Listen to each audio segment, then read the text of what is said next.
Toilet paper, hand sanitizer, and other much-needed items will be sent overseas to 600 Marines, all thanks to a mom from Grosse Pointe Woods. Yeah, this isn't the first time, in fact, that she's sending care packages, and her efforts are drawing in more and more donations and volunteers. The Now Detroit Simon Chowdhury shows us how one person can make such a big difference. Take a look. I'm just a mom that wanted to help a few Marines. Try 600 Marines. Yvonne Schott is just being modest about her efforts. Her 22-year-old son Tom is a Marine, and when she learned some of his fellow brothers are stationed in remote areas overseas without basic necessities, she decided to help. I can't believe that they need toilet paper, they need wipes, and all these basic essentials because they're not in friendly territory. Back in June, with the help of her best friend Linda, this is the perfect box to open. The two asked their friends on Facebook if they would like to make a donation to send care packages overseas in time for the 4th of July. She was taking donations at her home, I was taking donations. It got to the point where my porch would be loaded with stuff because I just had drop-off point. I'd come home, there was a $100 bill under my Marine statue, there was 20s in my mailbox. Yvonne decided to put the word out again to send packages to 600 Marines, this time for the holidays. She was overwhelmed with the response, especially from children. 750 handmade cards from kids in the community. Beautiful cards giving thanks to our Marines. And the two women needed a little help when it comes to packing the items, so they had a few dozen volunteers show up at the house, and they set up sort of like an assembly line to put the items in the box and have it ready to ship in time for Thanksgiving. Okay, it's only 12:15 and you guys are rocking it. Sunday was a packing day and they filled nearly 350 boxes. They also started a GoFundMe page to help collect donations because shipping alone can cost up to $4,000. Yvonne is overwhelmed at the generosity of this community. You can make a difference, absolutely. In Grosse Pointe Woods, Simon Chowdhury for the Now Detroit. Wow, we all can make a difference. Look at that, one mom started that. And that's the power really of social media and getting the word out. People always want to help do something, right? And you're just waiting for... Even if it's just a little bit, You're right? not kidding. Yeah. Make a huge difference, for sure. Cool. All right, these little houses contain a whole lot of hope for Detroit residents in need on the city's west side. Crews broke ground today on 5 more tiny homes at Cass Community Services. The homes will be part of the Tiny Homes Detroit community on Rickton Street. The nonprofit has completed 7 houses already, and their goal is to build 25. The homes are for low-income senior citizens, the homeless, and students who have aged out of foster care, and so many of them need homes. The recipients are chosen through an application process. The houses are only 250 to 400 square feet, but will mean a lot to those who need a place to call home. Oh, you're not kidding.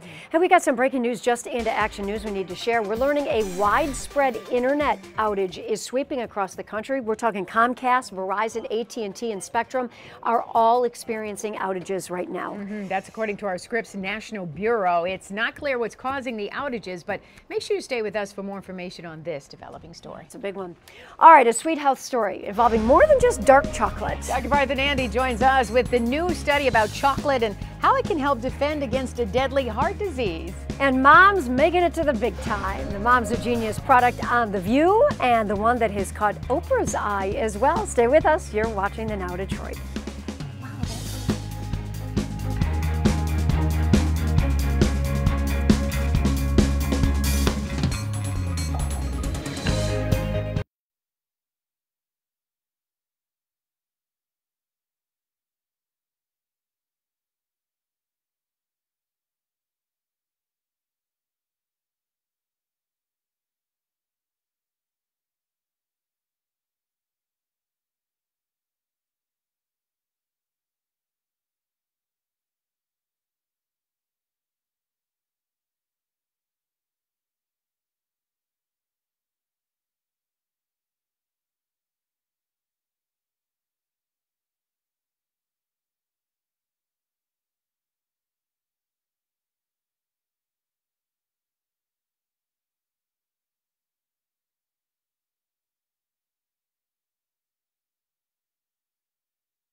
Let's catch up on the Now News feed. It could be the end of the yearly flu shot.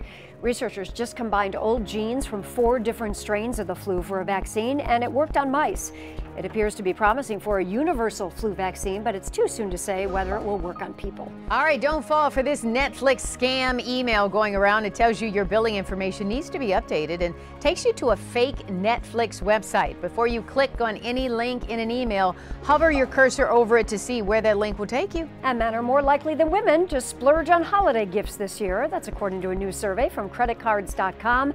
But at least half of us only plan to spend about $50 on the most expensive gift we buy.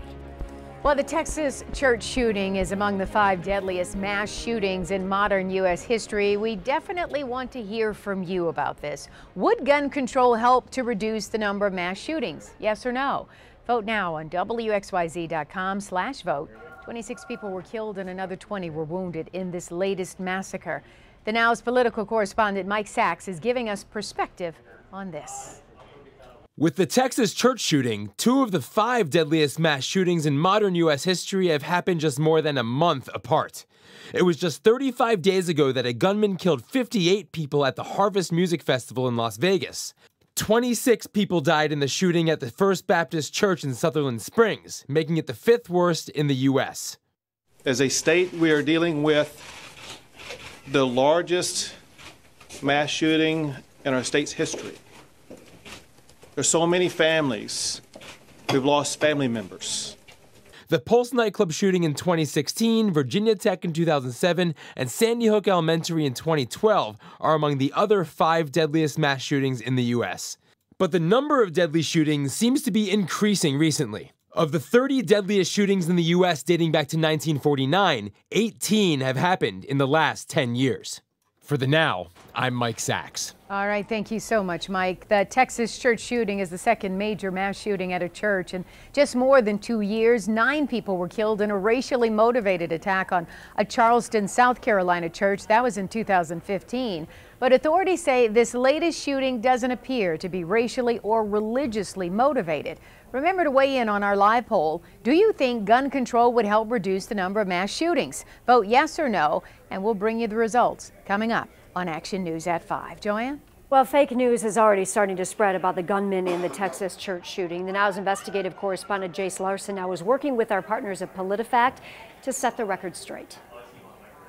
A headline that you might have seen online is this one. It says, Texas church shooter was an atheist on the DNC payroll. PolitiFact found the fake news article missed some basic facts and fabricated others. First of all, it wrongly identified the shooter. People who knew the actual gunman do describe him as an atheist, but law enforcement says that religion was not a factor in the attack.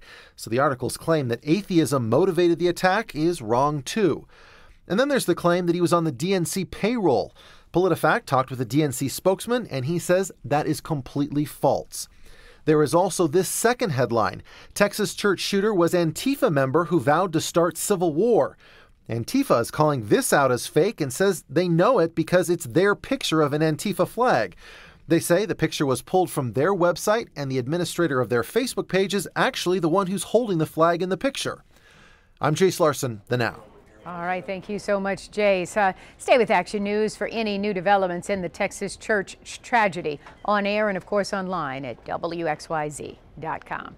Well, you know, we can always use another reason to love chocolate. That's right. And today we are learning it may help protect against a dangerous heart condition. We'd like to turn now to our Chief Health Editor, Dr. Partha Nandi, on the new benefit of chocolate. Hi there, Dr. Nandi. Hi, Carolyn. All right, so what heart condition might chocolate help protect against? Always a good reason to like chocolate, right? So it's a common heart condition found in millions of people, and it's on the rise. It's called atrial fibrillation, or AFib for short. Estimated, Carolyn, to affect roughly 12 million people by 2050. Now, this study analyzed dietary habits and health conditions of over 55,000 Danish men and women. Now, looking at chocolate eating habits, researchers found those who ate 2 to 6 servings a week showed a 20% lower risk for AFib.